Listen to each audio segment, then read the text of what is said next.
Hello ವೀಕ್ಷಕರೇ, CRS ರುಚಿಗೆ ಸ್ವಾಗತ. ಇವತ್ತಿನ ವಿಡಿಯೋದಲ್ಲಿ ನಾವು ಹೆಸರುಕಾಳಿನ ಸುಕ್ಕಿನುಂಡಿ ಹೇಗೆ ಮಾಡುವುದಂತ ತಿಳಿದುಕೊಳ್ಳೋಣ.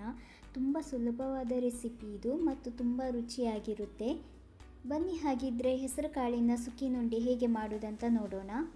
ಮೊದಲಿಗೆ ನಾನು ಚಿಕ್ಕ ಲೋಟದಲ್ಲಿ 2 ಲೋಟ ಹೆಸರುಕಾಳನ್ನು ನೆನೆ ಹಾಕಿದ್ದೀನಿ. ಚೆನ್ನಾಗಿ ವಾಶ್ ಮಾಡಿಬಿಟ್ಟು 2 ಅವರ್ ನೆನೆಸ್ಕೊಳ್ಬೇಕು. ಹಾಗೆಯೇ ಅದೇ ಲೋಟದಲ್ಲಿ 2 ಲೋಟ ಅಕ್ಕಿಯನ್ನು ಚೆನ್ನಾಗಿ ವಾಶ್ ಮಾಡಿಬಿಟ್ಟು ನೆನೆ ಹಾಕಿದ್ದೀನಿ. ಇದು ಸಹ ಅಷ್ಟೇ 2 ಅವರ್ ನೆನೆಸ್ಕೊಳ್ಬೇಕು. ಹೆಸರುಕಾಳು ಚೆನ್ನಾಗಿ ನೆಂದಿದೆ. ಇವಾಗ ನೀರನ್ನೆಲ್ಲ ಸೋಸ್ಕೊಳ್ಬೇಕು. ಇವಾಗ ಕುಕ್ಕರಿಗೆ ಹಾಕ್ಕೊಳ್ಬೇಕು. ನಂತರ 1 ಗ್ಲಾಸ್ ನೀರನ್ನು ಹಾಕ್ಕೊಳ್ಬೇಕು. ಹಾಗೆಯೇ 1 ಸ್ಪೂನ್ ಆಗುವಷ್ಟು ಉಪ್ಪನ್ನು ಸೇರಿಸ್ಕೊಳ್ಬೇಕು. ಇವಾಗ ಕುಕ್ಕರನ್ನು ಕ್ಲೋಸ್ ಮಾಡಿ ಗ್ಯಾಸ್ ಆನ್ ಮಾಡಿಬಿಟ್ಟು 3 ವಿಸಿಲ್ ಬರುವವರೆಗೂ ಬೇಯಿಸ್ಕೊಳ್ಬೇಕು. ಇವಾಗ ಅಕ್ಕಿ ಚೆನ್ನಾಗಿ ನೆಂದಿದೆ ಇಲ್ವಾ ಅಂತ ನೋಡೋಣ. ಅಕ್ಕಿ ಚೆನ್ನಾಗಿ ನೆಂದಿದೆ. ಇವಾಗ ನೀರನ್ನೆಲ್ಲ ಸೋಸ್ಕೊಳ್ಬೇಕು. ನೀರೆಲ್ಲ ಸೋಸ್ಕೊಂಡಾಗಿದೆ. ಇವಾಗ ಮಿಕ್ಸಿ ಜಾರಿಗೆ ಅಕ್ಕಿಯನ್ನು ಹಾಕ್ಕೊಳ್ಬೇಕು.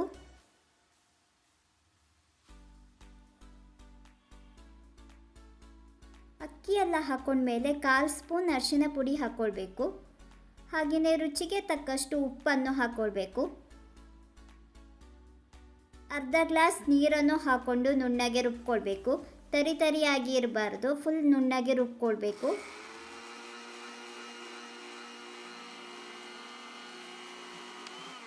ನುಣ್ಣಗೆ ಆಗಿದೆ. ಇವಾಗ ಬೇರೊಂದು ಪಾತ್ರಕ್ಕೆ ಹಾಕೊಳ್ಳೋಣ.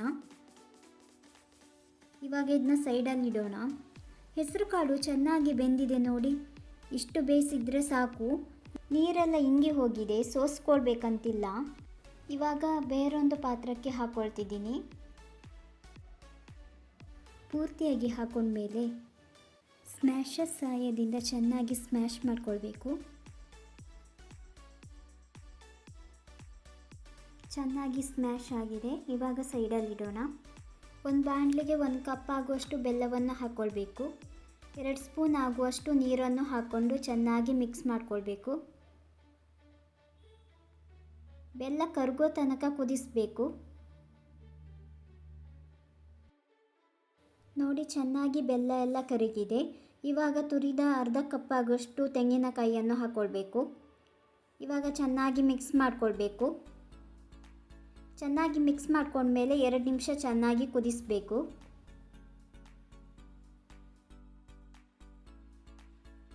ಚೆನ್ನಾಗಿ ಕುದ್ದಿದೆ. 1 ಸ್ಪೂನ್ ಆಗುವಷ್ಟು ಏಲಕ್ಕಿ ಪುಡಿಯನ್ನು ಸೇರಿಸ್ಕೊಂಡು ಚೆನ್ನಾಗಿ ಮಿಕ್ಸ್ ಮಾಡ್ಕೊಳ್ಬೇಕು. ಚೆನ್ನಾಗಿ ಮಿಕ್ಸ್ ಮಾಡ್ಕೊಂಡ್ಮೇಲೆ ರುಚಿಗೆ ತಕ್ಕಷ್ಟು ಉಪ್ಪನ್ನು ಸೇರಿಸ್ಕೊಳ್ಬೇಕು.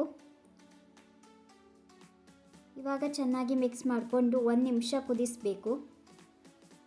ಚೆನ್ನಾಗಿ ಕುದ್ದಿದೆ. ಸ್ಮ್ಯಾಶ್ ಮಾಡಿ ಇಟ್ಟ ಹೆಸರುಕಾಳನ್ನು ಸೇರಿಸ್ಕೊಳ್ಬೇಕು. ಪೂರ್ತಿಯಾಗಿ ಹಾಕೊಂಡ್ಮೇಲೆ ಅದನ್ನು ಚೆನ್ನಾಗಿ ಮಿಕ್ಸ್ ಮಾಡಿ ಫುಲ್ ಡ್ರೈ ಆಗೋ ತನಕ ಕುದಿಸ್ಕೊಳ್ಬೇಕು. ಹಾಗೆಯೇ ಇದೇ ಥರ ಸೌಂಡ್ನಲ್ಲಿ ತಿರುಗಿಸುತ್ತಾ ಫುಲ್ ಡ್ರೈ ಆಗೋ ತನಕ ಕುದಿಸ್ಕೊಳ್ಬೇಕು. ನೋಡಿ, ಡ್ರೈ ಆಗಿದೆ. ಇಷ್ಟು ಹದಕ್ಕೆ ಬಂದರೆ ಸಾಕು. ಗ್ಯಾಸ್ ಆಫ್ ಮಾಡಿಬಿಟ್ಟು ತಣ್ಣಗಾಗಲಿಕ್ಕೆ ಬಿಡೋಣ. ತಣ್ಣಗಾಗಿದೆ. ಬೇರೊಂದು ಪಾತ್ರಕ್ಕೆ ಹಾಕಿಟ್ಕೊಂಡಿದ್ದೀನಿ. ಇವಾಗ ಸ್ವಲ್ಪ ಹೂರಣಗಳನ್ನು ತಗೊಂಡು ಇದೇ ರೀತಿ ಕೈಯಲ್ಲಿ ಉಂಡೆಗಳನ್ನು ಮಾಡಬೇಕು. ನೋಡಿ, ಇದೇ ರೀತಿ ಮಾಡಬೇಕು.